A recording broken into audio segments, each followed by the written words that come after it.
প্রিয় দর্শক, আমন্ত্রণ জানাচ্ছি সামিট পাওয়ার টক অনুষ্ঠানে। আপনারা নিয়মিত এই সময়ে অর্থাৎ প্রতি শুক্রবার রাত 10টার খবরের পরপরই এই অনুষ্ঠানটি যারা দেখে অভ্যস্ত তারা জানেন আমরা বিদ্যুৎ জ্বালানি নিয়েই মূলত এই অনুষ্ঠানটি করে থাকি। কিন্তু পাওয়ার বলতে আমরা বাংলাদেশের পাওয়ারের কথাই বলছি।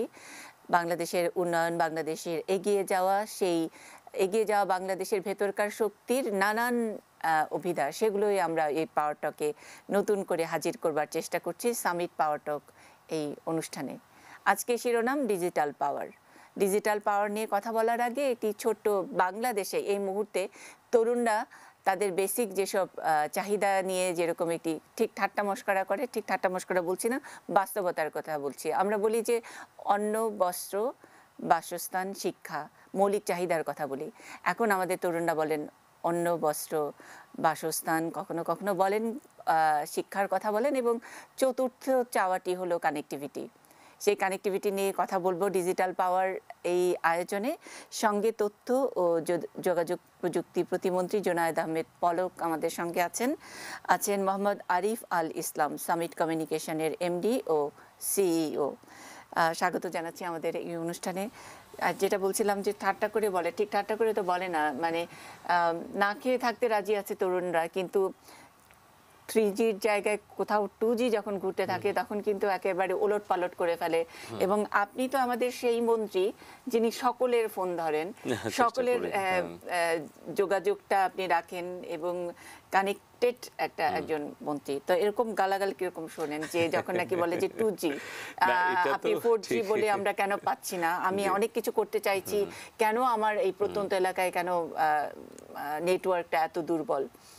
না, এটা একদমই ঠিক বলেছেন। কারণ আসলে আপনি যেটা বলছিলেন এটা কিন্তু সারা বিশ্বব্যাপী একটা দাবি উঠছে, সেটা হচ্ছে যে অন্ন, বস্ত্র, শিক্ষা, চিকিৎসা, বাসস্থান, এই যে 5টা মৌলিক চাহিদা মানুষের, এরপরে যদি ষষ্ঠ কোনো মৌলিক চাহিদাকে স্বীকৃতি দিতে হয় সেটা হচ্ছে ইন্টারনেট পাওয়ার অধিকার, অর্থাৎ ইন্টারনেটে সংযুক্ত হওয়ার অধিকার। এবং এটাকে কিন্তু মাননীয় প্রধানমন্ত্রী জননেত্রী শেখ হাসিনা কিন্তু প্রায়োরিটি লিস্টে রেখেছেন। যেরকম ঘরে ঘরে বিদ্যুৎ দেওয়া, গ্রামে গ্রামে রাস্তা দেওয়া, ঠিক একই রকমভাবে প্রত্যেকটা ব্যক্তি যেন ইন্টারনেটের সংযোগটা পায়, তার জন্য কিন্তু গত 10 বছরে আমাদের একটা বৈপ্লবিক পরিবর্তন এসেছে। মানে ব্যাপারটা কিন্তু এখন অন্যভাবে হয় যে আপনি ইন্টারনেট পেলে আপনি অন্য সব পাওয়াগুলো চাইতে পারেন। কারণ এটা কিন্তু ঠিক, আমি এটা বলে আমার এই বিষয়টা ব্যাখ্যা দিতে চাই। আমরা আইসিটি ডিভিশন থেকে আমাদের আর্কিটেক্ট অফ ডিজিটাল বাংলাদেশ মাননীয় আইসিটি অ্যাডভাইজার জনাব সজীব ওয়াজেদ জয় ভাইয়ের যে নির্দেশনা, সেটার মূল একটা স্ট্র্যাটেজি হচ্ছে ইন্টারনেট প্লাস স্ট্র্যাটেজি। অর্থাৎ আপনি একদমই খুব চমৎকারভাবে বলেছেন যে শিক্ষা, স্বাস্থ্য, কর্মসংস্থান, নিরাপত্তা, প্রত্যেকটা জায়গায় যদি ইন্টারনেটকে প্লাস আমরা করি, অর্থাৎ একটা স্কুলে যদি স্বাভাবিকভাবে একটা পাঠদান করা হয়, সেখানে যদি মাল্টিমিডিয়া ক্লাসরুমে ইন্টারনেট যুক্ত থাকে, কিংবা কম্পিউটার ল্যাবে যদি ইন্টারনেট থেকে তারা একটা নতুন বিষয়ে জানতে পারে, দেখতে পারে, সেইটা যতখানি উপকার করে স্টুডেন্টের, সেটা ইন্টারনেট ছাড়া কিন্তু সম্ভব নয়। একইভাবে কৃষি, কর্মসংস্থান, প্রত্যেকটা জায়গায় আমরা ইন্টারনেট প্লাস স্ট্র্যাটেজিটা নিয়েছি। এবং আমি প্রথমেই বলবো যে আমাদের তরুণরা সোশ্যাল মিডিয়াতে, আমি যেহেতু অ্যাক্টিভ, আমি জানি যে সোশ্যাল মিডিয়াতে গেলে আমার যেটা শুনতে হয় সবসময় প্রথম, সেটা হচ্ছে ইন্টারনেটের দাম কমাও এবং স্পিড বাড়াও, নৌকার ভোট বাড়াও। সো এইটা কিন্তু সবসময় আমাদেরকে ফেস করতে হয়। কিন্তু আমি পাশাপাশি আমাদের তরুণ বন্ধুদের এটাও বলতে চাই এই পাওয়ার টকের মাধ্যমে যে 10 বছর আগে কিন্তু বাংলাদেশের ইন্টারনেট ইউজারের সংখ্যা ছিল 56 লাখ দিদি, কিন্তু এই 56 লাখ ইন্টারনেট ইউজার থেকে এখন 9.5 কোটি ইন্টারনেট ইউজার। কেন হলো, কিভাবে হলো? আমাদের একটা স্ট্র্যাটেজি ছিল যে ইন্টারনেটটাকে আমরা 3টা এ নিশ্চিত করতে চেয়েছিলাম গত 10 বছরে। প্রথম ছিল যে ইন্টারনেটটাকে আমরা অ্যাভেলেবল করব সবার কাছে। দ্বিতীয়ত ছিল এইটাকে আমরা অ্যাফোর্ডেবল করব, যেন সবাই এটা কিনতে পারে, ব্যবহার করতে পারে। তৃতীয়ত হচ্ছে অ্যাওয়ারনেস ক্রিয়েট করা। এই যে 3টা এ, অ্যাফোর্ডেবল, অ্যাভেলেবল অ্যান্ড অ্যাওয়ারনেস, এই 3টাকে আমরা মাথায় রেখে কিন্তু কাজ করছি। এবং আপনি জানেন যে মাননীয় প্রধানমন্ত্রী নির্বাচনের আগেও উনি নির্বাচনী ইশতেহারে ঘোষণার সময় কিন্তু উনি বলেছেন যে আমরা প্রত্যেকটি গ্রামে আমরা ইন্টারনেট নিয়ে যাব এবং পাশাপাশি ইন্টারনেটের দাম আমরা দফায় দফায় কমাতে থাকবো।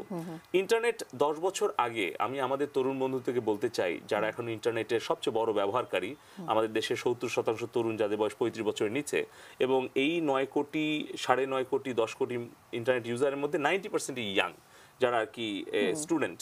তো আমি বলবো যে তখন ছিল ৭৮,০০০ টাকা পার এমবিপিএস, এক এমবিপিএস ব্যান্ডউইথের দাম ছিল ৭৮,০০০ টাকা।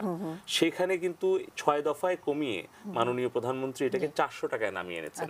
৫০০ রকম সার্ভিস সরকারের। কতদিনে এটা কি টাইম? এটা আমি বলবো ১০ বছর। গত ১০ বছর মানে ৭৮,০০০ টাকা পার এমবিপিএস টা এখন ৬০০ টাকায় ৪০০ টাকায় এসেছে। এবং ৫৬ লাখ ইন্টারনেট ইউজার ১০ কোটিতে উন্নীত হয়েছে।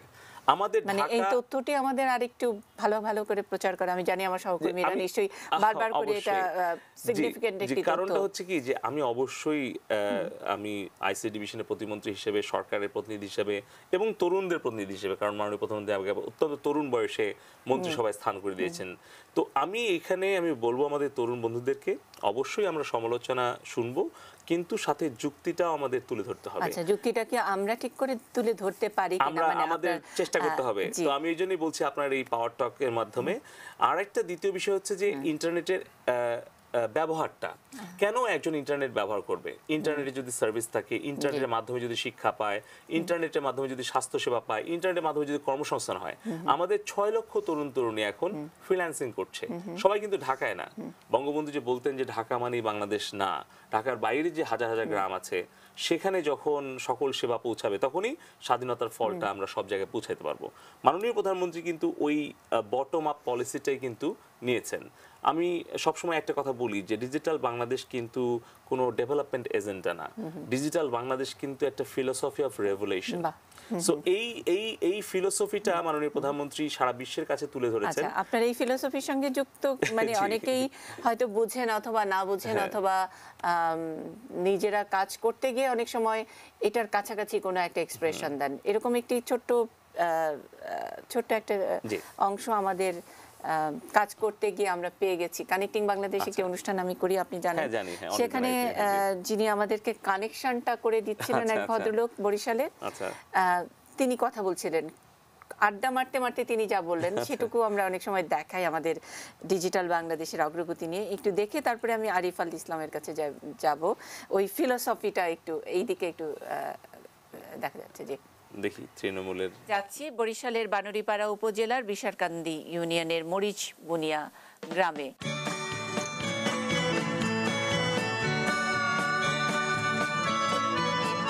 শরীফুল, বলেন তো কত দূর এবং ঢাকা থেকে কতক্ষণ লাগে? ৫৫-৬০ কিলো দূরে আর কি বরিশাল থেকে।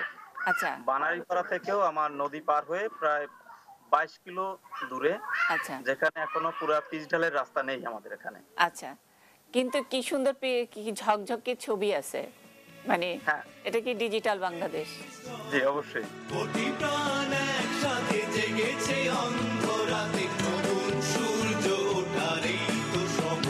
বিদ্যুৎ থাকে তো না আপনাদের? হ্যাঁ, বিদ্যুৎ থাকে। আগে কেমন ছিল মানে বরিশাল, ধরেন যদি বলি যে ৮ বছর আগে কেমন ছিল? ওই সময় তো অনেক খারাপ অবস্থায় ছিল আমাদের অঞ্চলটায়, সব জায়গায় বিদ্যুতের অবস্থান খুবই খারাপ। নেট ফেট চালাইতে পারতেন? না, নেট গত ২ বছরে মোটামুটি, কিন্তু গত ১ বছর ধরে আমরা এখানে 3G পাচ্ছি।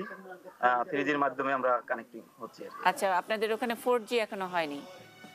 4G শুধুমাত্র একটা কোম্পানি দিয়েছে, সব কোম্পানি এখনো হয়নি।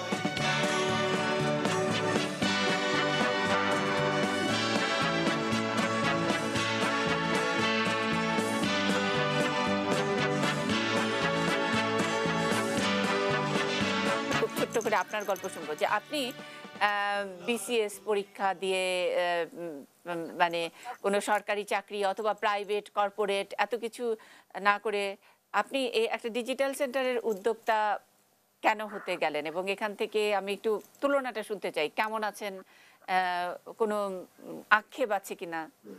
না, এখানে আমার উদ্যোক্তা হিসেবে এমনি আমার সোশ্যাল কাজগুলো করতে ভালো লাগে, সেই ক্ষেত্রে আমি এখানে কাজ করছি।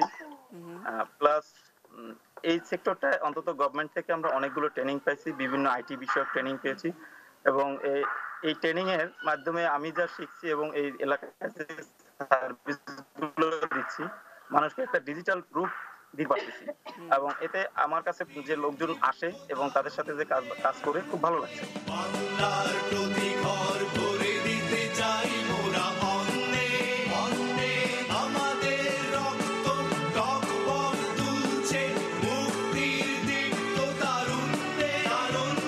আপনার মাসে কিরকম আয় হয়, মানে চাকরির সঙ্গে যদি আমরা তুলনা করি? ওইভাবে বলা যাবে না, তবে আমাদের যে যে সার্ভিস গুলো দিচ্ছে, অনেক সার্ভিস দিচ্ছে, তো মোটামুটি 15-20 এর কাছাকাছি চলে যায়, অনেক সময় কম বেশি থাকে। আচ্ছা। একটা ব্যাংক পেয়েছি এখানে, তাছাড়া পাসপোর্ট, ভিসা, এই ধরনের পেমেন্ট সবকিছু আমি এখান থেকে করতে পারি। তো যতগুলো সার্ভিস আমাদের এটুয়ে নিয়ে আসতেছে, সবগুলো সার্ভিস যদি আমাদের দেয়, তা আমরা একটা এলাকায় ভালো একটা সার্ভিস দিতে পারবো, এলাকার মানুষকে একটা ভালো সেবা দিতে পারবো। এর সাথে এবং আপনিও ভালো থাকছেন।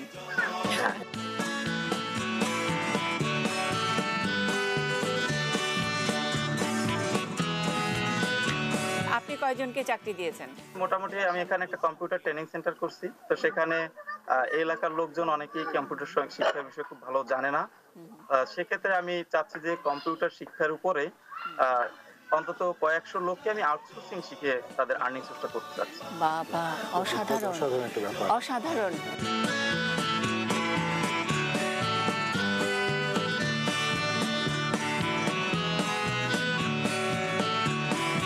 মামুন, এখন যদি চয়েস দেই যে আপনাকে আমরা ধরেন বিদেশে পাঠিয়ে দিব একটা ভালো চাকরি দিয়ে, কোনটা বেছে নেবেন? এখন যেটা আছে সার্ভিসটা আমার খুব ভালো সার্ভিসই আছে, যদি এটা ডেভেলপ করার ফিউচার অনেক ভালো চিন্তা ভাবনা আছে, তো সেক্ষেত্রে বিদেশে ট্রেনিং এর জন্য যাওয়া যায়, চাকরির জন্য না। My বাহ, God! কত সুন্দর। আপনি তো আমাকে হারিয়ে দিলেন একেবারে। আমি ভাবতেই পারি নাই আপনি আমাকে এরকম বোল্ড আউট করবেন একেবারে। অবশ্যই বিদেশে ট্রেনিং এর জন্য যাওয়া যায়, হ্যাঁ, কিন্তু অবশ্যই। কাজের জন্য নয়।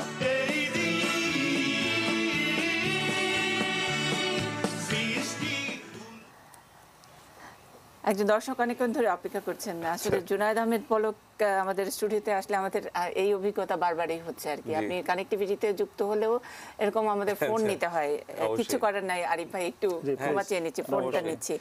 হ্যালো, জি, আসসালামু আলাইকুম। ওয়ালাইকুম সালাম। প্রশ্ন? জি ম্যাম, আমি পলক সাহেবের কাছে জানতে চাইছিলাম, ক্লাসমেট পিসি দেওয়ার কথা ছিল যে দীর্ঘদিন যাবত স্টুডেন্টদের জন্য, জি, এই ব্যাপারটা নিয়ে যদি কিছু বলতেন। আচ্ছা পলক ভাই এটা লিখে রাখছেন, আপনার প্রশ্নের জবাব দেবেন। তার আগে আমি একটু আরিফ আল ইসলামের কাছে একটু যাই। যেটা বলছেন যে ডিজিটাল পাওয়ার আমরা বলছি, এই ডিজিটাল পাওয়ারের এখানে বেসরকারি খাত কিভাবে কন্ট্রিবিউট করছে, আপনারা কিভাবে এটার সঙ্গে, মানে আমি বলছি যে ব্যাকবোনটার ব্যাপারে আপনারা কতখানি কাজ করছেন? জি জি জি। আমাদের সামিট কমিউনিকেশন আপনারা জানেন হয়তো, বাট যেহেতু আমরা সাধারণ গ্রাহককে সার্ভিস দেই না, টেলিকম অবকাঠামোর উন্নয়নে আমরা কাজ করছি। না, আমরা বলছি যে ওনারা যে মানে মন্ত্রী সরাসরি গালি জি। খায়, অথবা ওই যে প্রশ্ন Right. করলেন এটা Behind the কেন scene নাই, এটা আমরা কেন আছি। নাই, জি। কিন্তু পিছনে যে ধরেন Exactly. পুরো নেটওয়ার্কিংটা, ecosystem-টা, জি, জি। ইনফোসিস্টেমটা, সেটার সঙ্গে এক্স্যাক্টলি। Private sector. মানে আমরা সাধারণত যে মোবাইলটা দেখছি বা বাসায় যে ইন্টারনেট কানেকশন হচ্ছে জি। টিভিতে, এর পিছনে একটা বিরাট নেটওয়ার্ক আছে। জি। ওই নেটওয়ার্কের মধ্যে আছে ফাইবার অপটিক, আপনার টাওয়ার, এবং হয়তো ডেটা সেন্টার একটা বড়, যেখানে স্টোরেজগুলো রাখা হয়। তো ফাইবার অপটিক এবং টাওয়ার নিয়ে আমরা কাজ করছি। ডেটা সেন্টার নিয়ে আমরা এখনো কাজ করতে পারিনি, অন্যান্য অপারেটররা আছে যারা কাজ করছে। তো ফাইবার অপটিকটা আপনারা এর আগে কিন্তু কপার কেবল ইউজ হতো অনেক আগে, তারপরে ফাইবার অপটিক আসলো। এবং গ্লোবালি যদি দেখেন, আপনাকে একটা এক্সাম্পল দিই, যে স্যাটেলাইটে স্টিল গ্লোবাল কমিউনিকেশনের 1% স্যাটেলাইটের থ্রু দিয়ে যায়, 99% ফাইবার অপটিক দিয়ে, যেগুলো সাবমেরিন কেবল দিয়ে। এখন প্রত্যেকটা দেশের ভিতরের নেটওয়ার্কগুলো ফাইবার অপটিক দিয়ে করছে, যেমন সিঙ্গাপুর, অস্ট্রেলিয়া, আমেরিকা, ইউরোপ, সব জায়গায় এখন ফাইবার অপটিক কেবল তৈরি হচ্ছে। আমরা লাকি যে আমাদের কারেন্ট সরকারের যে স্বপ্ন ডিজিটাল বাংলাদেশ, এটার কারণে আমাদেরকে বলা হয়েছে তোমরা ফাইবার অপটিক দৌড়গড়ায় নিয়ে যাও, গ্রামে গঞ্জে নিয়ে যাও। তো আমাদেরকে লাইসেন্স দেওয়া হয়েছিল 10 বছর আগে। তো 10 বছরে আমরা 45,000 কিলোমিটার নেটওয়ার্ক তৈরি করেছি সারা বাংলাদেশে। প্রত্যেকটা ডিস্ট্রিক্টে আছি, প্রত্যেকটা উপজেলায় আছি, এবং 30% ইউনিয়ন লেভেলে গেছি, যেটা ইনফো সরকার 3 প্রজেক্ট, যেটা নিয়ে আমরা হয়তো পরে কথা বলতে পারি। মানে ব্যবসা এবং ইনভেস্টমেন্টের একটা নতুন ঠিকানা পেয়েছেন ডিজিটাল বাংলাদেশ। হ্যাঁ, এটা একটা হওয়ার ছিল, জি। এটা আমরা হয়তো এক্সপেডাইট করে নিয়ে এসেছি। এটা পরবর্তীতে হইতেই হয়তো যে 3G বা 4G বেজ স্টেশন মানে থেকে 3G ইনফো বা 4G নেটওয়ার্কের সঙ্গে সামিট জড়িত। হ্যাঁ, আমরা জি। সামিট পাওয়ার ইত্যাদি নিয়ে আমরা শুনে অভ্যস্ত। তারপর দেখছি যে ইনফো নেটওয়ার্কের সঙ্গেও নতুন আপনাদের একেবারে পুরো দমে ইনফো নেটওয়ার্কটা হচ্ছে রুরাল লেভেলে যাওয়ার জন্য। জি। কিন্তু আমরা আবার যে আপনি যে 3G বা 4G সেবাটা পাচ্ছেন, এটা ওই প্রত্যেকটা বেস স্টেশন ফাইবার অপটিক দিয়ে কানেক্ট না হলে না সেবাটা আমি পেয়ে পাওয়া বলছি যায় না। এইটা যে একটা ইনভেস্টমেন্ট, এটা যে একটা ব্যবসা, জি, জি, জি। এটার সঙ্গে সরকারের সঙ্গে যুক্ত হয়ে এই জায়গায় যে একেবারে লেগে পড়া যায়, জি, জি, হ্যাঁ, জি। সেইটা এটা একটা নতুন খাত তৈরি নতুন হয়েছে। ঠিকানা কি ডিজিটাল বাংলাদেশ আপনাদেরকে দিল কিনা, মানে পাওয়ার থেকে এখন শিফট অবশ্যই অনেক অন্য অবশ্যই জায়গায় একটা যাচ্ছেন। অবকাঠামো উন্নয়নের একটা নতুন সেক্টর তৈরি হয়েছে, যেটা আমরা রোডস অ্যান্ড হাইওয়েজ দেখছি বা পাওয়ার প্ল্যান্ট দেখছি, কিন্তু এই ডিজিটাল বাংলাদেশের পিছনে যে একটা অবকাঠামোর দরকার আছে এবং এটা যে খুবই প্রায়োরিটি, এটা হাইলাইট করে এই এজেন্ডাটা নিয়ে হয়েছিল। এবং ইনফরমেশন ইনফ্রাস্ট্রাকচার আমরা যদি মানে আমরা অনেক সময় তো বলি যে প্রাইভেট সেক্টর অনেক বেশি স্মার্ট থাকে, মানে সরকারের যে পাবলিক সেক্টরের চেয়ে অনেক সময় আপনারা অনেক বেশি দেশ বিদেশে ঘুরে টুরে অনেক কিছু ইনফরমেশন নিয়ে আসেন, আক্ষেপ থাকে, সরকারের কাছে দেন, অনেক সময় বুঝে উঠতে পারে না। আমরা তো এটা দেখে বড় হয়েছি যে একটা কম্পিউটার টাওয়েল দিয়ে ঢাকা, সেই সময় আমরা রিপোর্টিং করি। তো যখন প্রাইভেট সেক্টরে যাই তখন আবার সেটার অন্য চেহারা, ঝা চকচকে চেহারা। সেই টাওয়েল দিয়ে ঢাকার কাছে যখন নাকি আপনারা একটা ফাইল নিয়ে যান, তাদের মাথার মধ্যে আমার মনস্তত্ত্বে ঢোকে না। But ICT sector different. আমি সেই জায়গায় আসছিলাম যে এই সেক্টরটাতে কি আপনাদের কি সরকার বা যারা নীতি নির্ধারণী পর্যায়ে আছেন বা বিজনেসটাকে বোঝেন, তারা একটু এগিয়ে আছে, অথবা আপনাদের কোনো হতাশা আছে কিনা? এখানে তো দুটো একটু যদি আলাদা করি, একটা তো হচ্ছে আমরা টেলিকমকে সার্ভিস দিচ্ছি, আইএসপি এবং মোবাইল অপারেটর, এদের এই ফাইবার অপটিকটা লাগতো ইন এনি কেস, ওদের জন্য আমাদেরকে এটা তৈরি করতেই হতো। সরকার এটা ফ্যাসিলিটেশন করেছে। তো আর একটা সেক্টর হচ্ছে গভর্নমেন্টের হাজার হাজার প্রায় লাখখানেক ইনস্টিটিউশন আছে সারা বাংলাদেশে, যাদেরকে অটোমেশন করার প্রসেস চলছে। আমি সেটাই বলছিলাম, ইনফরমেশন বলে একটা সেল আছে এবং আইসিটি মিনিস্ট্রি এটা নিয়ে কাজ করছে, অ্যাক্সেস টু ইনফরমেশন ইনকিউবেশন করে আইডিয়াগুলো, এবং আইসিটি মিনিস্ট্রি এটাকে আরো ফ্লারিশ করে সারা বাংলাদেশে। তো যে কম্পিউটার টাওয়েল দিয়ে ঢাকার কথা বললেন, বা একটা কম্পিউটার ইউজ হচ্ছে কি হচ্ছে না, ওইখানে একটা অটোমেশন হচ্ছে এবং একটা সফটওয়্যার চলতে হবে। পার্টিকুলারলি যেমন ভূমি অফিসের রেজিস্ট্রেশনটা কিন্তু অটোমেশন চলছে, কিন্তু ওই অটোমেশনটা আপনি যখন 3G একটা ডঙ্গল দিয়ে কানেক্ট করতে চাইবেন, ওই সফটওয়্যারটা লোড হবে না, it will go on buffering. তো ওটা যখন ফাইবার অপটিক দিয়ে কানেক্ট হবে, তখন আপনি খুব তাড়াতাড়ি ওই স্পিডটা হাই স্পিড পাবেন। সো এখানে আমাদের আসলে মোট প্রায় 40,000 সরকারি দপ্তর আছে সারা বাংলাদেশে। তো এই 40,000-এর মধ্যে আমরা 14তে গেছিলাম জেলা পর্যন্ত, যেটা বাংলা গভর্নমেন্ট প্রকল্পের আওতায়। সেখানেও কিন্তু পাবলিক প্রাইভেট পার্টনারশিপ ছিল, যেখানে মূল জায়গা যেটা আমি বলতে চাই যে আমাদের পাওয়ার, ইলেকট্রিসিটি ধরেন ডিস্ট্রিবিউশন, প্রোডাকশন, এবং সেই ক্ষেত্রে রোড, কমিউনিকেশন, ব্রিজ, ম্যানুফ্যাকচারিং, মানে এই আপনার বিল্ডিং, সাথে ইনফরমেশন ইনফ্রাস্ট্রাকচারের যে একটা বিশাল প্রয়োজনীয়তা আছে, বিশ্বের সাথে তাল মিলিয়ে যদি আমাদের ডিজিটাল বাংলাদেশ করতে চাই, সেটা কিন্তু আমরা গত 10 বছর আগেই আমরা শুরু করেছিলাম মাননীয় আইসিটি উপদেষ্টা জনাব সজীব ওয়াজেদ জয়ের দূরদর্শিতার কারণে। আপনি যেটা বললেন যে কেন আমাদের আইসিটি সেক্টর প্রাইভেট সেক্টরের সাথে তো মিলিয়ে চলছেই, বরঞ্চ কিছু কিছু ক্ষেত্রে অনেক বেশি প্রোগ্রেসিভ। কারণ হচ্ছে সেটা কারণটা মূলত হচ্ছে সজীব ওয়াজেদ জয়, কারণ উনি নিজে একজন মেধাবী আইটি উদ্যোক্তা, এবং উনি সারা বিশ্বে কি হচ্ছে এবং বাংলাদেশের কোথায় কি করতে হবে, উনাকে আমরা এই জন্যই বলি যে উনি ডিজিটাল বাংলাদেশের আর্কিটেক্ট। উনি কিন্তু পুরো ডিজাইনটা করছেন যে আমাদের 4টা পিলারকে সুসংগত করতে হবে to achieve all this goals. আমাদের প্রথমত হচ্ছে আমাদের হিউম্যান রিসোর্স ডেভেলপমেন্ট। সেখানে কিন্তু ইকোসিস্টেমটা দাঁড় করানোর জন্য আমাদের যে আইসিটি ইকোসিস্টেম, সেটাকে গড়ে তোলার জন্য প্রথম আমাদের পদক্ষেপ হচ্ছে দক্ষ মানব সম্পদ গড়ে তোলা। আপনি খেয়াল করেন যে আমাদের 10 বছর আগে, 2010-এর আগে আমাদের কিন্তু কোনো আইসিটি কারিকুলাম ছিল না, অর্থাৎ স্কুল কলেজ কোনো জায়গায় আইসিটি সাবজেক্টটাকে ম্যান্ডেটরি করা হয় নাই। কিন্তু জয় ভাইয়ের পরামর্শে আমরা আইসিটি পলিসি করলাম 9, সেখানে কিন্তু আমাদের প্রত্যেকটা মন্ত্রণালয়ের কি কি করণীয় সেটা আমরা নির্ধারণ করে দিলাম। সেখানে কিন্তু আমাদের মানে জাতীয় পাঠ্য পুস্তকে আমাদের ন্যাশনাল কারিকুলামে 6 থেকে 12 পর্যন্ত আইসিটিকে বাধ্যতামূলক করা হলো। তারপরে কি করা হলো, Sheikh Russel digital computer lab স্থাপন করা হলো, তারা যাতে প্রোগ্রামিং, কোডিং এগুলো হাতে কলমে শিখতে পারে। দ্বিতীয়ত হচ্ছে প্রত্যেকটা মানুষকে ইন্টারনেটে যুক্ত করা, এটা হচ্ছে দ্বিতীয় পিলার, কানেক্টিভিটি ফর অল। তখন কিন্তু আমরা বাংলা গভে গেলাম হচ্ছে জেলা পর্যন্ত, ইনফো 2-তে গেলাম হচ্ছে উপজেলা পর্যন্ত, ইনফো 3-তে এখন আমরা আগামী বছরের মধ্যে 4,500 ইউনিয়নকেই আমরা হাই স্পিড ফাইবার অপটিক কেবলের আওতায় আনছি। অর্থাৎ আমাদের প্রত্যেকটা গ্রামে আমরা একেবারে সিঙ্গাপুর, মালয়েশিয়া, সাউথ কোরিয়া যেরকম হাই স্পিড ইন্টারনেট তারা এনজয় করে ওইরকম করবে, জি। শুধুমাত্র আমার ফেসবুক ইউজ করার জন্য না, তারা ফ্রিল্যান্সিং এগুলো করবে। আমরা মানে আমি বলছি যে আমরা সবাই কিন্তু ভুক্তভোগী, মানে আমরা ভুক্তভোগী ঠিক পজিটিভ অর্থে বলছি যে প্রত্যেকেই আমরা এটার সুবিধাটা পাচ্ছি। পাচ্ছি। এবং যেই 10 কোটি তরুণের কথা বলছি সেই তরুণের মাথা আপনারা অন্যভাবে গুনতে পারেন, যে কর্মসংস্থান, তারা অনেক হাইপার অ্যাক্টিভ হয়েছে, তারা অনেক কিছু নিয়ে ব্যস্ত থাকে। সুতরাং এগুলো মানে বলতেও হয়, অনেক ভালো করে বলতেও হয়, বোঝাতেও হয়। যেমন ৭৮,০০০ টাকার ইন্টারনেটের ব্যান্ডউইথের দাম এখন 400 টাকায়, সেটাও যেমন বলতে হয়। আরো কিছু আমাদের ইন্টারনেটের সঙ্গে কিছু উৎকট ঝামেলাও এসছে। আমরা আর্কিটেক্টকে আমরা সাধুবাদ জানাই, এবং উনি নিশ্চয়ই এই বিষয়টি নিয়ে গবেষণা করেন, পড়াশোনা করেন, বাংলাদেশে ডিজিটাল বাংলাদেশ ক্যাম্পেইনটা করেছেন। EEE এর কথা আপনি বললেন, EEE আমরা 4টা এর কথা জানি। আপনি অ্যাওয়ারনেসের কথা বলছেন, অ্যাভেলেবিলিটির কথা বলেছেন, অ্যাফোর্ডেবল বলেছেন, কিন্তু অ্যাবিউজের কথাটা আমরা আর্কিটেক্টের কাছ থেকে কোনো দিক নির্দেশনা পাইনি, এবং সেটা জি সাফারিংসটা কিন্তু আপনাদেরই পলিটিশিয়ানদেরই হয়। এই বিষয়টি নিয়ে একটু কথা শুনবো।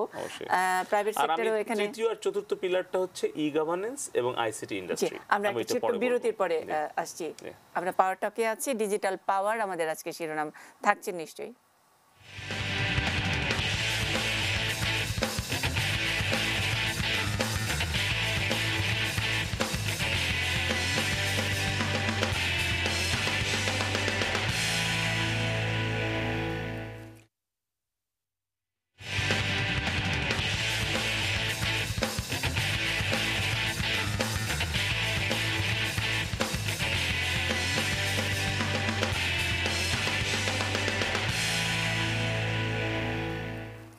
সামিট পাওয়ার টক, আমাদের আজকের শিরোনাম ডিজিটাল পাওয়ার। আরো একজন দর্শক আছেন, ফোনটি নেব।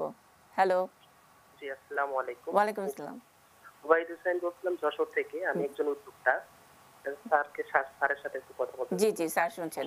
হ্যাঁ বলেন ওবায়দ। আমাদের যশোরে তো প্রথম আমাদের ঢাকার বাইরে Sheikh Hasina software technology park আমরা 17 সালের ডিসেম্বরে উদ্বোধন করেছি। তো সেই ডিজিটাল জেলা যশোরের প্রথম ডিজিটাল যশোর হয়েছে। এটি নিউজ তার পার্টনার ছিল ডিজিটাল যশোরের। বলবেন প্রশ্ন। যেটা হচ্ছে যে আমাদের যে প্রত্যেকটি ইউনিয়নে উচ্চগতি ইন্টারনেটের জন্য বিটিএস মেশিন এবং যে জিনিসগুলো দেওয়া হয়েছে স্যার, সেটা হচ্ছে যে আমাদের এখানে আমরা যারা উদ্যোক্তা আছি আমাদের জন্য ইলেকট্রিসিটি বিলটা অনেক বেশি হয়ে যায়। যে ইন্টারনেটে আমাদের পড়ছে তার থেকেই মানে বেশি ইলেকট্রিসিটি বিল দিতে হচ্ছে। আমি অনুরোধ করবো যে মানে এখান থেকে যাতে গ্রামের প্রান্তিক মানুষের যাতে আমরা ইন্টারনেট আরো দিতে পারি, সেই আপনি একটু ভাববেন সেটার জন্য। এটা খুবই ভালো বলেছে অভয়। তো নিশ্চয়ই জানে, পরশুদিন আমি খুলনাতে ছিলাম। খুলনায় আমাদের প্রায় 1000-এর উপরে উদ্যোক্তাদের সম্মেলন ছিল। আমাদের A2I যে বিভাগীয় সম্মেলন হয় প্রতি বছর, সেখানে আমি ছিলাম তাদের সাথে ইন্টারঅ্যাক্টিভ একটা সেশনে। সেখানে বিষয়গুলো আলোচনা হয়েছে। এটা খুবই সত্যি কথা যে ইন্টারনেটের প্রাইস তারা এফোর্ড করতে পারছে এখন, এবং আমরা ইনফোসকা 3 আওতায় একেবারে ইউনিয়ন পর্যন্ত চলে যাচ্ছি। এবং খুলনাতে কিন্তু আমাদের প্রায় 552টির মতো ইউনিয়ন, প্রত্যেকটা ইউনিয়ন ডিজিটাল সেন্টারে এখন ফাইবার অপটিক কেবল চলে গেছে। তারা এখন আনলিমিটেড স্পিড এবং ব্যান্ডউইথ ইউজ করতেছে, তো সার্ভিস বাড়ছে। হ্যাঁ, মানে ওইটা প্রাইভেট পাবলিক পার্টনারশিপ ভিত্তিতে। জি, কিন্তু সমস্যা হয়ে গেছে যে ওখানে আসলে ইন্টারনেটের বিল দিচ্ছে তারা সার্ভিস থেকে, কিন্তু ইলেকট্রিসিটি বিল। তো এটা নিয়ে আমি আমাদের উদ্যোক্তাদেরকে আশ্বস্ত করছি যে আমাদের domestic network coordination committee meeting হয়তো এই এপ্রিল মাসে হবে মাননীয় উপদেষ্টা মহোদয়ের নেতৃত্বে। আমরা সেখানে বিষয়টি তুলব এবং আমাদের উদ্যোক্তা ভাই বোনদের সুবিধার জন্য আমরা ইলেকট্রিসিটি বিলটা কিভাবে আমরা একটা সলিউশনে আসা যায়, আমাদের চেয়ারম্যান, স্থানীয় সরকার মন্ত্রণালয় এবং আইসি ডিভিশন A2I মিলে আমরা একটা সমাধান দেব, যেন এই ইলেকট্রিসিটি বিলটা শুধু ডিজিটাল সেন্টারের উদ্যোক্তাদের একার কাঁধে না যায়, যেন ওখানে ইউনিয়ন পরিষদ এবং তারা আর কি শেয়ার করে, এবং এটা যেন একটা যৌক্তিক সমাধান আসা যায়। আমি অবশ্যই এটা তুলে ধরব। এটা ওবায়দ ভাইয়ের প্রশ্নের সুবাদে আসলে বিদ্যুৎ বিলের প্রসঙ্গটি আসছে, কিন্তু আমরা যদি এই নেশন ওয়াইড আপনারা যেই আপনাদের যে বিস্তৃতি মানে ফাইবার অপটিক্সের মাধ্যমে সেটার কোয়ালিটি এনশিওর করতে গেলে দামটা একটু বেশি পড়ে কিনা? জি জি ঠিকই বলেছেন। আমাদের ফাইবার অপটিকটা একটা হাইওয়ে পাথের মতো। তো একদিক দিয়ে রাস্তার একদিক দিয়ে আমি যদি ফাইবারটা টানি, ওই রাস্তাতে যদি ধরেন কোনো রাস্তা এক্সপানশন কাজ হচ্ছে, ওই ফাইবারটা কিন্তু কাটা পড়ে, তো ওই এন্ডে ডিসকানেক্টেড হয়ে যাবে। ইভেন সাবমেরিন কেবলে আপনারা দেখেন মাঝে মধ্যে রিপেয়ার অ্যান্ড মেইনটেনেন্স হয়, এই জন্য বাংলাদেশে ইন্টারনেট স্লো যায়। তো আপনার মানে সেই ক্ষেত্রে শহর আর গ্রামের যে একটা সমন্বয়ের কথা, যে ইন্টারনেটের মানে সার্ভিসের মান সব জায়গায় একই হবে বা এবং দামও একই হবে, কিন্তু যত দূরে যাবেন তত এই ডিসরাপশনের সম্ভাবনা বেশি, কারণ এই ডিসটেন্সটা তো অনেক বেশি। তো এটা আমরা যেটা করছি যে আমরা রিং নেটওয়ার্ক করছি, বিভিন্ন জেলা উপজেলা মিলে একটা ছোট ছোট রিং করছি, যাতে একদিকে কাটা পড়লে আর একদিকে ঘুরে যায়। কিন্তু এখন প্রবলেম হচ্ছে যে এত সারা বাংলাদেশে একটা এক্সপ্লোশন হচ্ছে ডেভেলপমেন্টের, প্রত্যেকটা রোড এক্সপান্ড হচ্ছে, ওয়াসা ডেসা ডেসকো সবাই আন্ডারগ্রাউন্ডে কাজ করছে, সবাই একটা ডেভেলপমেন্ট এজেন্ডাতে আছে, এবং হয়তো 5-7 বছর পরে এই ডেভেলপমেন্টগুলো হয়ে যাবে, তখন আমরা একটা গ্লোবাল স্ট্যান্ডার্ডে যাব সব সার্ভিস নিয়ে। কিন্তু এই ডেভেলপমেন্টের প্রক্রিয়াতে আমাদের প্রচুর তার কাটা যাচ্ছে, তো এইটা একটা সমস্যা। তো এই মানে আগে আমরা খালি কমপ্লেন শুনতাম যে বিদ্যুতের তার ছিঁড়ে গেছে এই জন্য বিদ্যুৎ নাই, আর এখন তার চেয়ে বেশি হলো নেট নাই। হ্যাঁ, এবং এই গালাগালও কিন্তু সরকারের দিকেই যায়। মানে সেক্ষেত্রে কিন্তু সার্ভিস প্রোভাইডার আপনারা, মানে ব্যাকবোনটা আপনারা তৈরি করে দিচ্ছেন, আপনারা এটার জন্য কতখানি মানে ওখানে একটা এক্সাম্পল দিই, যেমন ঢাকা টু চিটাগং এবং ঢাকা টু বেনাপোল, বেনাপোলে ওখানে হাইটেক পার্ক আছে, অ্যাজ ওয়েল অ্যাজ বেনাপোলে আমরা ইন্ডিয়ার সাথে কানেক্টেড, টাটা এবং ভারতী এয়ারটেলের সাথে সাবমেরিন কেবলের সাবস্টিটিউট হিসেবে ইন্টারন্যাশনাল টেরেস্ট্রিয়াল কেবল। এই দুই রুটে আমরা 3টা পাত দিয়ে কানেক্ট করেছি, সো ন্যাচারালি এক্সপেন্সটা 3 গুণ হয়েছে। আমি বলতে চাই সেটা তো আপনি সার্ভিস যিনি নিচ্ছেন তার কাছ থেকে তো আপনি ওইটার নিতে পারেন না। আমরা ওয়েট করছি যে ভলিউম গ্রোথ হবে। পলক ভাই যেটা বললেন যে আমাদের এখন তো টেরাবাইটে আমরা চলে গেছি অলরেডি, আমাদের 1000 জিবিপিএস এর উপরে আমাদের ব্যান্ডউইথ আমরা ইউজ করি। তো আমাদের 2টা সাবমেরিন কেবল আছে, 6টা টেরেস্ট্রিয়াল কেবল আছে, সবকিছু মিলিয়ে আপনি যদি 10 বছরে দেখেন, 10 বছরের যে গ্রোথ এবং আগামী 5-10 বছরে ইন্টারনেটের যে ব্যবহারটা বাড়বে, সেখানে কিন্তু তখন আর খুব অল্প সময়ের মধ্যে আমরা আশা করছি এই 5 বছরের মধ্যেই ঢাকা আর একটা ইউনিয়নের ব্যান্ডউইথের যে সেবার মান এবং দাম দুইটাই এক হয়ে যাবে। এখানেই আমরা সরকার কিন্তু আমরা ইনভেস্ট করছি, যেখানে আমি বললাম যে সরকার এখানে পাবলিক প্রাইভেট পার্টনারশিপের বেসিসে আমরা কিন্তু ইন্টারনেট কানেক্টিভিটিতে চলে যাচ্ছি গ্রাম পর্যন্ত। এবং মাননীয় প্রধানমন্ত্রী যেটা বলেছেন যে আমার গ্রাম আমার শহর, অর্থাৎ একটা গ্রামে শহরের সকল নাগরিক সেবাতে পৌঁছার জন্য আপনি যেরকম বিদ্যুৎ দরকার, রাস্তা দরকার, শিক্ষা, স্বাস্থ্য দরকার, আর ওই যে কানেক্টিভিটি দরকার, সেটা আমরা আশা করছি যে ইনফোসরকার 3টা এই বছরে সম্পন্ন হয়ে গেলে, সাথে 772টা আমরা দুর্গম এরিয়া পেয়েছি, যেরকম ধরুন দ্বীপ, পাহাড়, চর, এটাও কিন্তু আমরা বাদ দিচ্ছি না। মাননীয় প্রধানমন্ত্রী বলেছেন উনি ইনক্লুসিভ ডেভেলপমেন্ট চান, অর্থাৎ শহর এবং গ্রামের মধ্যে কোনো বৈষম্য যেন না থাকে। একজন পাহাড়ে বসেও যেরকম বিদ্যুৎ এখন পাচ্ছেন, সেরকম পাহাড়ে বসে এখন ইন্টারনেট পাবেন, আবার দ্বীপেও পাবেন। সেই জন্য আমরা 772টা ইউনিয়ন নিয়ে আমরা কানেক্টেড বাংলাদেশ নামে একটি প্রকল্প নিয়েছি। সেটা এই আগামী বছরের মধ্যে শেষ হয়ে গেলে আমাদের মোটামুটি দেশের প্রত্যেকটা গ্রামেই আমরা ফাইবার অপটিক কেবল নিয়ে যাব।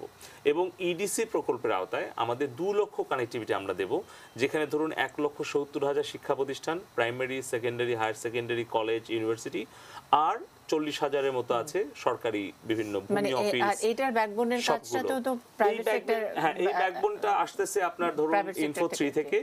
সো এখানে আমাদের মেইন ইকুইপমেন্ট গুলো দিচ্ছে সরকার, আর আগামী 20 বছর এটা মেইনটেনেন্স এবং এটার সব দেখাশোনার দায়িত্ব নিচ্ছে প্রাইভেট সেক্টর। কারণ আপনি জানেন যে সরকার কিন্তু মেইনটেনেন্সিং এবং বিজনেসে কিন্তু দুর্বল, কারণ সার্ভিস যখন যায় তখন সেটা কোথায় তার কাটা গেল, কোথায় আবার ঠিক করতে হবে, কোথায় একটা রিপ্লেস করতে হবে একটা ইকুইপমেন্ট, এগুলো কিন্তু সরকারের পক্ষে লোকবল জনবল নিয়োগ দিয়েও আমরা অতীতের অভিজ্ঞতায় দেখছি যেখানে অপচয় হয়। সে কারণে আমরা আর কি বেসিক ইনফ্রাস্ট্রাকচারটা করে দেওয়ার পর এটার সার্ভিস ডেলিভারি এবং মেইনটেনেন্সটা প্রাইভেট সেক্টরে করছি। সেখানে আবার সরকার ওই লভ্যাংশের একটা অংশ সরকার পাবে বসে থেকে। তো এইটা একটা মেকানিজম আমরা দাঁড় করেছি, যেটা কারণে এখন ইন্টারন্যাশনাল টেলিকমিউনিকেশন ইউনিয়ন বাংলাদেশের এই উদ্যোগটাকে প্রশংসা করছে এবং তারা আমাদেরকে মনোনয়নও দিয়েছে, যে আমরা আশা করছি 9 তারিখে আমরা একটা সুখবর দেশবাসীকে দিতে পারবো, যে এই ধরনের যে অ্যাপ্রোচ গুলো, যেরকম ডিজিটাল সেন্টার 10 সালে যখন মাননীয় প্রধানমন্ত্রী উদ্বোধন করেন, তখন সবাই হাসি ঠাট্টা করেছিল যে কম্পিউটার ইন্টারনেট ভিত্তিক সেবা গ্রামের মানুষ নেবে, আর গ্রামে একটা ছেলে মেয়ে এই সেবাটা দেবে পারবে কি? তাই আজকে দেখেন এই যে বরিশালের মামুন কি চমৎকার, সে সরকারি চাকরি চায় না, সে চাকরি দেয়, সে বিদেশে প্রশিক্ষণের জন্য যেতে চায় কিন্তু বিদেশে থাকতে চায় না, সে দেশে ওই জায়গাটাতেই সে সার্ভিসটা দিতে চায়। এই যেটা রেভলিউশন যেটা বলছিলাম, যেটা ফিলোসফি অফ রেভলিউশন, এটা কিন্তু মাননীয় প্রধানমন্ত্রী সারা বিশ্বকে দেখিয়েছেন যে কিভাবে এই একটা রেগুলেশনের গ্রামে মধ্যে পৌঁছানো যায়। আরেকটু মানে আমরা তো সফটওয়্যার কথা হ্যাঁ, বলছি, সব জি, সফট টাচ, জি। কিন্তু এখানে হার্ডওয়্যারের একটা বিরাট এটা একটা বিরাট বড় হ্যাঁ, একটা এই জায়গায় আমি কর্মযোগ্য আছে। 2 মিনিট বলতে চাই। আপনি প্রতি বছর বাংলাদেশে 4 কোটি মোবাইল ফোন আমদানি হয়, 20 লাখ রেফ্রিজারেটর বিক্রি হয়, lakh lakh smart television, smart watch থেকে শুরু করে ডিজিটাল ডিভাইস বিক্রি হয়। এর আগে কখনো কেউ ভাবে নাই যে এই স্মার্ট ডিভাইস বাংলাদেশে উৎপাদন হতে পারে। 16 সালের 6ই আগস্ট ডিজিটাল টাস্ক ফোর্সের মিটিংয়ে মাননীয় প্রধানমন্ত্রী বললেন যে আমরা আমদানিকারক নয়, আমরা প্রস্তুতকারক এবং রপ্তানিকারক দেশে পরিণত হতে চাই, কি করা লাগবে করো। মাননীয় আইসিটি উপদেষ্টার নেতৃত্বে আমরা এনবিআর, প্রাইভেট সেক্টর লিডার সবাইকে নিয়ে বসে 94টা কম্পোনেন্ট আমরা বাছাই করলাম, যেটার ইম্পোর্ট ডিউটি যদি কমিয়ে দেওয়া যায়, 1% করে দেওয়া যায়, তাহলে এখানেই টেলিভিশন, এখানেই আপনার মোবাইল ফোন, ল্যাপটপ উৎপাদন হতে পারে। এবং এই মাত্র 2 বছরে আপনার 16-17 অর্থ বছরে এটা অনুমোদন হওয়ার পর এখন আমাদের প্রায় 10টারও বেশি মোবাইল কোম্পানি ম্যানুফ্যাকচারিং গেছে, এলজি, স্যামসাং থেকে শুরু করে আমাদের ওয়ালটন, এবং সবগুলো কিন্তু এখন বাংলাদেশে মোবাইল ফোন তৈরি করছে, ল্যাপটপ তৈরি করছে। এবং গত বছর ওয়ালটন আফ্রিকার কয়েকটা দেশে ল্যাপটপ রপ্তানি শুরু করেছে। তো এখানে কিন্তু আমাদের একটা বিশাল সম্ভাবনা তৈরি হয়েছে। আমাদের 28টা হাইটেক পার্ক, মানে আমরা উৎপাদনকারী দেশ কালিয়াকৈর তৈরি সহ সব জায়গায় হচ্ছে। আমাদের টার্গেট যে গত 10 বছরে যে 10 লক্ষ তরুণ তরুণী সফটওয়্যার এবং সার্ভিসে আমরা যে কর্মসংস্থান দিয়েছি, আগামী 5 বছরে নতুন করে এখন সফটওয়্যার সার্ভিসের সাথে হার্ডওয়্যার যুক্ত হবে এবং আরো 10 লক্ষ তরুণ তরুণী আমি কর্মসংস্থান একটু হার্ডওয়্যারের কথাটা আরিফ আল ইসলামের কাছ থেকে শুনতে চাই। হার্ডওয়্যারে আমরা কর্মসংস্থানের কতটা সুযোগ তৈরি হয়েছে প্রাইভেট সেক্টরে? আপনাদের সামিট একটা আছে, আরো অনেক প্লেয়াররা আছে, অনেকেই এটা নিয়ে কাজ করছে, নেটওয়ার্কিং এ আছে, সেটা নিয়ে বলবেন কিনা? আমাদের ওই যে পলক ভাই যেটা বললেন যে হ্যান্ডসেট এন্ড অন্যান্য ডিভাইস, ইলেকট্রনিক ডিভাইস তো অনেকগুলো প্ল্যান্ট হয়েছে, অনেকগুলো পাইপলাইনে আছে, ওগুলো আসতে যাচ্ছে। আমাদের মানে আপনারা যে কানেক্টিভিটির জন্য যে কাজটা করছেন সেইখানেও তো অনেক এক্সপার্ট কাজ করছে, মানে টোটাল সামিট কমিউনিকেশনে যেমন আমাদের 1400 এমপ্লয়ি আছে, কিন্তু আমাদের একটা আউটসোর্স পার্টনার পুল আছে, সেখানে কত হবে? সেখানে হয়তো আরো 3-4 হাজার লোক কাজ করছে। So all together near about 5000। আবার আমাদের মতো আরো কয়েকটা প্রতিষ্ঠান আছে যাদের ওখানে কর্মসংস্থান হচ্ছে। আমার মনে হয় নেটওয়ার্কিং এ ওদের একটা অ্যাসোসিয়েশন আছে, ওখানে প্রায় 30,000 এর মতো এমপ্লয়মেন্ট জেনারেশন হয়েছে। আবার মোবাইল অপারেটররা এখন কিন্তু বেশিরভাগ কাজ আউটসোর্সিং এ দিয়ে দিচ্ছে, ওখানে আবার একটা এন্টারপ্রেনারশিপ কর্মসংস্থানের ব্যাপার হচ্ছে। তো এটা ধীরে ধীরে বাড়তেছে, যেহেতু মোবাইল আর ইন্টারনেট গ্রামে গঞ্জে ছড়াচ্ছে। আমার জানা মতে প্রায় 20,000 ছেলে মেয়ে কাজ করতেছে ডিজিটাল ডিভাইস অ্যাসেম্বলিং এবং ম্যানুফ্যাকচারিং এ। ওয়ালটন একাই 15,000-এর মতো, আর বাকি সবাই মিলে 5,000-এর মতো। এবং আমার ধারণা যে এটা 5 থেকে 10 গুণ বেড়ে যাবে আগামী 5 বছরে। মানে আমরা এখন ইনভেস্টমেন্টের সময়টাতে আছি, কিন্তু সেটার সব আউটকাম গুলো আর লক্ষ্যমাত্রা 5 থেকে 10-এর মধ্যে, তখন একটা অন্য বাংলাদেশের ঠিকানা, আসলে গন্তব্য বাংলাদেশ। একটা ছোট্ট বিরতির পরে ফিরছি বাকি আলোচনাটুকু নিয়ে।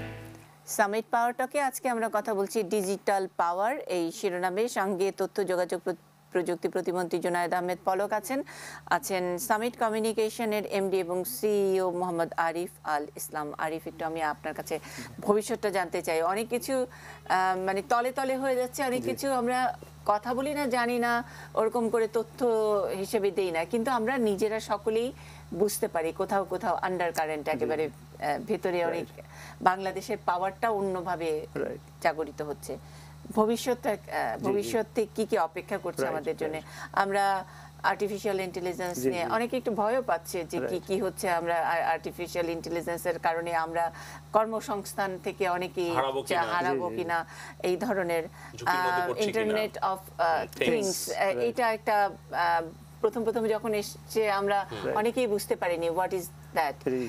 এখন এটা নিয়ে আপনারা কাজ শুরু করেছেন, রোবোটিক্স এর কথা পলক ভাই বলছিলেন, একটু শুনতে চাই। জি, আমি একটু বলি, পলক ভাই হয়তো পরে বিস্তারিত সাপ্লিমেন্ট করতে পারেন। আমাদের পার্টিকুলারলি কয়েকটা জিনিস যেটা বললেন, এখন তো অবকাঠামো হচ্ছে, ডিভাইসগুলো তৈরি হয়ে যাচ্ছে, মোটামুটি ইকোসিস্টেম ফুললি ডেভেলপ। এখন নেক্সট লেভেল তো ডেভেলপ কান্ট্রিগুলোতে আমরা দেখছি কোন দিকে যাচ্ছে। সেখানে ইন্টারনেট অফ থিংস আপনি বলেছেন, ইন্টারনেট অফ থিংস হচ্ছে এমন একটা জিনিস যে আপনার বাসায় একটা ফ্রিজ আছে, ফ্রিজে একটা চিপ আছে এবং একটা সেন্সর আছে, এবং ফ্রিজ ওয়াচ করবে যে আপনি মিল্ক রাখেন একটা জায়গাতে ব্রেড রাখেন, এবং মিল্কটা শেষ হয়ে গেছে, এবং সে সুপারমার্কেটের সাথে আপনি একটা হয়তো এর আগে যোগাযোগ করে দিয়েছেন, সুপারমার্কেট থেকে আপনার বাসায় মিল্ক চলে আসবে বিকজ আপনার মিল্কটা শেষ হয়ে গেছে। আপনার হয়তো গাড়িতে একটা চিপ আছে এবং পাশের গাড়িতে একটা চিপ আছে, আপনার পাশাপাশি গাড়ি যাতে পলিউশন না হয়, এই গাড়ি ওকে বলবে যে please let me go in, আর এই গাড়ি হয়তো একটু স্লো ডাউন করবে, আগে চলে যাবে। আবার দেখেন এই যে পাওয়ার প্ল্যান্ট বা বিভিন্ন বড় বড় মেশিনারি সব জায়গায় সেসব জায়গাতে সেন্সর আছে, সেন্সরগুলো অটোমেটিক্যালি ওর যে মেইনটেনেন্স ভেন্ডর তাকে জানাই দিবে যে দেখো আমার অবস্থা কিন্তু ভালো না, তুমি কিন্তু আমার মালিককে যোগাযোগ করো যে আমার এই মেইনটেনেন্সেরটা দরকার। তো এই জিনিসগুলো যে কানেক্টেড বাংলাদেশ বা কানেক্টিভিটির মাধ্যম দিয়ে হবে, এবং এই কানেক্টিভিটিগুলো একমাত্র ওয়্যারলেসলি এবং ওয়্যার্ড নেটওয়ার্কের দিয়ে যাতায়াত করবে। কিন্তু আপনার এই যে ইন্টারনেট অফ থিংস, এটা এমন লেভেলে যাবে যে আমরা তো এখন বলছি যে পেনেট্রেশন আমাদের 9 কোটি গ্রাহক, এটা হয়তো দেখা যাবে যে শুধু আমাদের দেশে 90 কোটি বা 900 কোটি এই ধরনের চিপ ইউজ হচ্ছে এক সময়, এবং এটা দেখা যাবে যে এটার ভলিউম এত বেশি হয়ে গেছে যে মানুষ যেই পরিমাণ ট্রাফিক জেনারেট করছে ওর চেয়ে অনেক গুণ বেশি, হয়তো 50, 60 বা 100 গুণ বেশি। মানে পার হেড মাল্টিপ্লাই হবে কত দিয়ে? মানে ধরেন আপনি কয়টা চিপ, মিনিমাম একটা আপনার বাসা থেকে দেখা যাবে যে 10-12টা চিপ চলছে, একটা গাড়িতে দেখা যাচ্ছে কাপড়। আমি একটা উদাহরণ দিই, আপনি ধরুন যে এখন 3 কোটির মতো বিদ্যুতের গ্রাহক আছে, তারা কিন্তু প্রত্যেকেই যখন স্মার্ট মিটারে কনভার্ট হবে তখন প্রত্যেকেই কিন্তু কানেক্টেড হবে উইথ ইন্টারনেট। মানে স্মার্ট মিটারে একটা করে চিপ থাকবে, একটা করে সিম বা চিপ থাকছে যেটার সাথে কানেক্টিভিটি থাকবে। তার মানে 3 কোটি গ্রাহক বাড়বে শুধু একটা সেক্টরের ডিজিটাইজেশনের ফলে, স্মার্ট মিটারের রিপ্লেসমেন্টের কারণে। এই আইওটিটাকে সফল করার জন্য বেসরকারি খাতে তো আরো অনেক ইনভেস্টমেন্ট দরকার মনে হয়, আরো অনেক দরকার। আমরা ইতিমধ্যে একটা জিনিস বলতে পারি, যেরকম আপনি স্মার্ট ফার্মিং, অর্থাৎ আপনার লাইভ স্টক এবং এগ্রিকালচারে ফিশিং, তারপরে আপনার ধরেন ফসল উৎপাদন এবং আপনার পশুপালন, এখানে ইতিমধ্যেই বাংলাদেশে কিন্তু ইন্টারনেট অফ থিংস ব্যবহার শুরু হয়ে গেছে। আপনি যেমন ধরেন যে উৎপাদন বৃদ্ধির জন্য, সেটা ফসল হোক বা প্রাণী সম্পদ হোক কিংবা মাছ হোক, সেখানে কিন্তু ইন্টারনেট অফ থিংস ব্যবহার হচ্ছে। আমাদের 100টা গ্রামে আমরা পাইলট প্রজেক্ট শুরু করছি আইসি ডিভিশন থেকে, যেখানে 10,000 কৃষক পরিবারকে আমরা এই স্মার্ট ফার্মিংটা শেখাবো। অর্থাৎ মাটির গুণগত মান, মাটিতে সেন্সর থাকবে, সেটার মাটির যেই মানে মৎস্যের কি বলে এটা, তারপরে আপনার পানির গুণগত মান বা আবহাওয়াতে কতখানি কি আছে, এখন কোন সময় পানিটা দিতে হবে, সেটা অটোমেটিক্যালি পানিটা চলে যাবে। এর ফলে উৎপাদন বাড়বে প্রায় 25% এবং খরচ কমবে প্রায় 20%। ফলে এই যে বিষয়গুলো, এগুলো আমরা ভাবছি, কারণ আমরা এখন দেখছি যে এখন 4.5 কোটি স্টুডেন্ট, অর্থাৎ ফিউচার জেনারেশন, তারা কিন্তু আর লাঙ্গল কাঁধে নিয়ে জমিতে যাবে না, এমনকি ওই ট্রাক্টরেও তারা কিন্তু বসবে এমন ভাবে যে তারা কেটস পরবে, জিন্স পরবে, টি শার্ট পরবে। এবং আজকে যেরকম মামুন বলল, সে ডিজিটাল উদ্যোক্তা হিসেবে আমরা দেখতে চাই যে আগামী 5 বছরের ডিজিটাল কৃষক, তারা স্মার্ট কৃষক, তারা ওয়েল এডুকেটেড, মানে তারা মানে কেটস পরে, জিন্স পরে তারা এমন একটা মেশিন নিয়ে জমিতে নামবে, যে মেশিনটাই জমিতে বীজ বপন করবে, মেশিন দিয়ে নিড়ানি করবে, কাটবে, মাড়াই করবে, প্যাকিং করবে, সেটা কিন্তু অলরেডি চলছে। মানে এগুলা আমাদেরকে অনেকখানি এগিয়ে দিবে আমরা জানি, কিন্তু আবার একটা চ্যালেঞ্জও আছে, এবং আমরা যে ডিজিটাল এবং অ্যাকচুয়াল ওয়ার্ল্ডের মধ্যে এক ধরনের টানাপোড়েন, সেটা আজকে রাহুল গান্ধীর লাইভ অনুষ্ঠান একটা মানে ইয়াংদের সঙ্গে কথা বলতে গিয়ে তিনি বলছিলেন যে অ্যাকচুয়াল ব্যাপারটা যখন আসবে তখন আমি ফেস করব, আমি আসলে অ্যাকচুয়াল লাইফেই থাকতে পছন্দ করি। আপনারা মানে পলিটিশিয়ানরা সেটাই পছন্দ করে। এই ডিজিটালাইজেশনের কারণে ওই যে আরেকটা আমি রেখে গেছিলাম, খুব ছোট করে উত্তর দিতে হবে, অ্যাবিউজ। এবং ওইটা যখন নাকি বাস্তবে গিয়ে দাঁড়ান, ভোট চান এবং অথবা নির্বাচন সামনে আসে, তখন আপনারা এই অ্যাবিউজের শিকার হন। সেই প্রস্তুতিটা কি আমাদের ছিল না? আসলে দেখুন, আমরা তো প্রথমে চেয়েছি যে সব ক্ষেত্রে ডিজিটাল সার্ভিসটাকে দিয়ে জনগণের জীবনটাকে সহজ করতে, এটা ছিল আমাদের ইন্টেনশন। তো আমরা যখন দ্রুত ডিজিটাইজেশন করেছি, আমাদের সরকারের সেবাগুলোকে ডিজিটাল প্ল্যাটফর্মে নিয়ে আসা, কর্মসংস্থানগুলোকে ডিজিটাল প্ল্যাটফর্মে নিয়ে আসা, তখন আমরা দেখেছি যে ডিজিটাল লিটারেসিটার প্রয়োজন। ডিজিটাল লিটারেসি এবং অ্যাওয়ারনেস ছাড়া এটার অ্যাবিউজ হচ্ছে। তো সেই ক্ষেত্রে এখন আমরা যেটা করেছি যে আমাদের একদিকে যেরকম সাইবার সিকিউরিটি এনশিওর করা দরকার, আমাদের ক্রিটিক্যাল ইনফরমেশন ইনফ্রাস্ট্রাকচার যেরকম Bangladesh bank, NBR, civil aviation, এগুলো নিরাপত্তা নিশ্চিত করা দরকার। অপরদিকে সচেতনতাও তৈরি করা দরকার যারা ইন্টারনেট ব্যবহারকারী আছে, তারা তরুণ হোক, প্রবীণ হোক, ছাত্র হোক, যুবক হোক, শহর হোক, গ্রাম হোক, প্রত্যেকটা জায়গায়। কারণ এখন আমরা খেয়াল করছি যে এখানে যদি আমরা দ্রুত আমাদের সক্ষমতা তৈরি না করি তাহলে এইটার মারাত্মক শুধু পলিটিক্যাল এরিয়াতেই নয়, আমাদের প্রত্যেকটা সমাজের সব জায়গায় কিন্তু একটা অস্থিরতা তৈরি হতে পারে। সেই কারণে আমরা ডিজিটাল সিকিউরিটি অ্যাক্ট আমরা অনুমোদন পেয়েছি সংসদ থেকে, এবং digital forensic lab, digital security agency এবং আমাদের ডিজিটাল সিকিউরিটি কাউন্সিল আর একটা কম্পিউটার ইনসিডেন্ট রেসপন্স টিম, এগুলো হচ্ছে প্রাতিষ্ঠানিকভাবে প্রতিষ্ঠা করা হচ্ছে। অপরদিকে আমরা ডিজিটাল লিটারেসি সেন্টার একটা করেছি যেখানে স্কুল কলেজ থেকে শুরু করে ইন্টারনেট প্ল্যাটফর্মে অফনেট এবং অননেট সব জায়গাতে আমরা একটা অ্যাওয়ারনেস ক্রিয়েট করছি।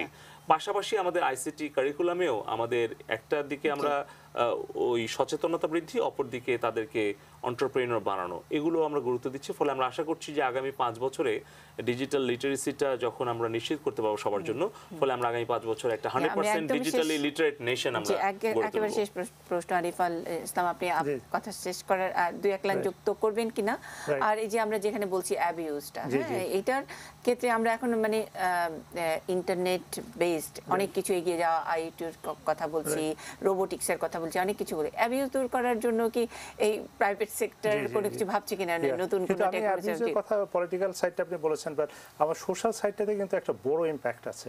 এবং আপনি ডেভেলপ কান্ট্রিগুলোতে যদি দেখেন যে এখানে কিন্তু মানে রেসপন্সিবল জায়গা থেকেও আপনারা সিএসআর করতে পারেন। there are a lot of bad contents in the internet যেটা হয়তো আপনার চিলড্রেনদের জন্য এবং বিভিন্ন সোশ্যাল সেগমেন্টের জন্য অনেক ক্ষতিকর। এখন তো একদম এত হুকআপ হয়ে যাচ্ছে, এত অসুস্থ হয়ে যাচ্ছে, মানুষের নানান ধরনের জটিলতাও তৈরি হচ্ছে।